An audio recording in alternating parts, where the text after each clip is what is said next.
Today, I'll be going over 4 essential tips that will help you improve your short field approach and landing. Watch to the end because you don't want to miss tip number 4. Tip number 1, make sure your before landing checklist is complete. Make sure your landing checklist is complete and make sure the landing area is clear. It's also a good idea to go ahead and put in a third of your flaps at the later portion of your downwind, and then an additional 2/3 flaps on your base leg. While you're doing this and inputting these flap settings, you're going to be gradually but progressively reducing your airspeed. It's also a good idea to go ahead and add that trim to relieve control pressure that you're inputting. Tip number 2, final approach altitude. Begin your final approach at least 500 feet above the touchdown area. Make sure you're maintaining the manufacturer recommended approach speed, and then go ahead and extend your remaining flaps that you have available. Tip number 3, the most important tip of them all, and that's the fact that the majority of the people that are watching my video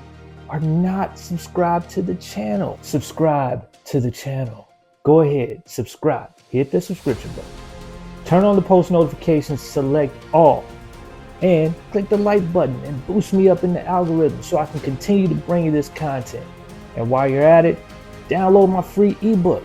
It's free. It's got a bunch of great information in it for you, whether you are a brand new pilot, thinking about becoming a pilot, or a veteran pilot. Great information in there. So go ahead, make sure you do that. Subscribe.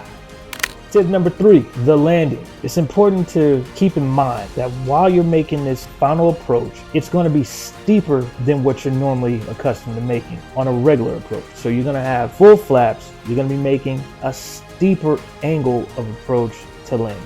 By you extending full flaps allow you to make a steeper angle of descent without increasing your airspeed. This will result in decreased distance required to bring the airplane to a full stop. Tip number 3, the landing. As you begin to flare, bring the power smoothly back to idle. Allow the airplane to touch down in a full stall condition. Also, keep in mind that because you're making a steeper angle of approach, you're gonna have to judge your flare more accurately so as to avoid flying it into the ground, sinking too rapidly, or stalling prematurely. It's also important to keep that reducing the power too quickly can result in an immediate increased rate of descent, which will result in a very hard landing. So you want to avoid that at all costs. Remember, flying airplanes, we got to be smooth. Tip number 4, the rollout. Once the aircraft is firmly and securely on the runway, we want to retract the flap so we can get all the weight of the aircraft on the main gear so that we can get the most use, the most effectiveness out of our brakes. And then go ahead, apply brakes as necessary to